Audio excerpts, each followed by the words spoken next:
Au début du XXe siècle, dans le village de Verzenay, vivait un riche seigneur.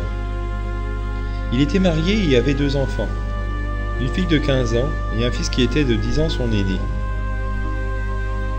Le seigneur de Verzenay était très aimé des habitants. Pendant les vendanges, pour libérer les parents occupés par les travaux viticoles, il regroupait, dans une annexe de son château, au lieu dit la maison des mutilés, les enfants du village. Il participait aux classes de la famille du seigneur et s'amusait avec les domestiques dans les jardins du château. En 1905, de retour d'un voyage dans le nord de la Russie, le seigneur fut pris d'un mal étrange. Après 3 mois de traitement prodigués par les meilleurs médecins, il mourut en juin, la nuit du solstice d'été. Les habitants reconnaissant allumèrent un grand feu en bas de Verzenay, en signe d'hommage envers leur bienfaiteur. Depuis la mort du souverain, rien n'est plus pareil au château. Des phénomènes étranges s'y déroulent. En cette même année arrivent les vendanges et sur les panneaux d'affichage de la commune apparaissent en lettres d'or ces quelques mots. Bouquin, bouquine, la veille de la pleine lune, merci de déposer les enfants ou mutilés. Dans Verzenay, tout le monde a peur. Et pour la première année, les enfants ont appris les joies de la cueillette et du pâturage. Après les vendanges, dans les villages alentours de Verzenay, des disparitions d'enfants se fit entendre. Pendant 2 ans, les gendarmes ont bien enquêté sur le château. Fouille complète, interrogatoire, en vain. En 1907, un changement radical marqua à jamais Verzenay. Un feu ravagea le château et seule la maison des mutilés fut épargnée. Le plus étrange est que dans les décombres, rien ne fut retrouvé, ni les corps sans vie de la souveraine et de ses enfants, ni ceux des domestiques et des animaux. La seule pièce qui reste en notre possession depuis tout ce temps est une couverture de livre abîmé avec ce titre « Histoire des Goyots ». Les parents des enfants disparus tentèrent tout pour les retrouver.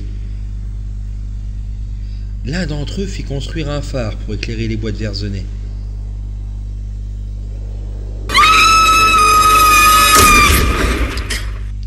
Un enfant apparut le jour de la libération de Verzenay.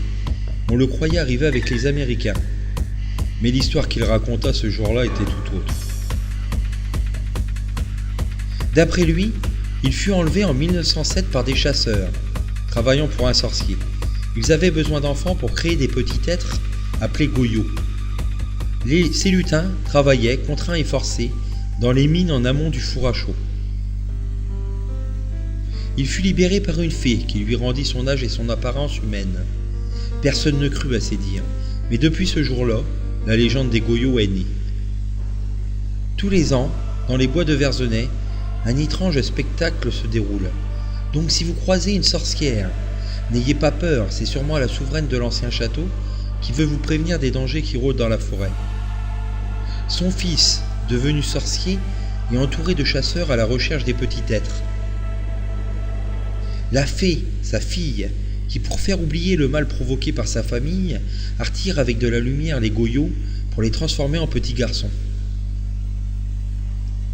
Depuis ce temps, de génération en génération, dans Verzenay, des conteurs entretiennent la légende. Si vous les rencontrez, ils vous conteront que d'après les écrits d'un vieil ermite,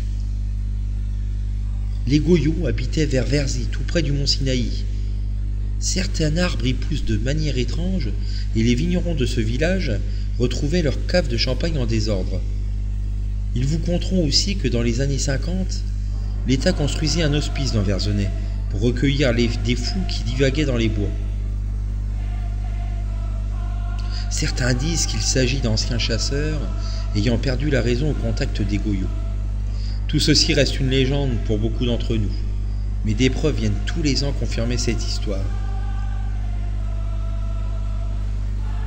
Alors n'oubliez pas de surveiller les alentours et venez nombreux début décembre chasser les goyots et peut-être croiserez-vous entre le mont Rizan et le mont Beu sur l'ancienne voie du chemin de fer de Verzenay les personnages qui illustrent ce conte.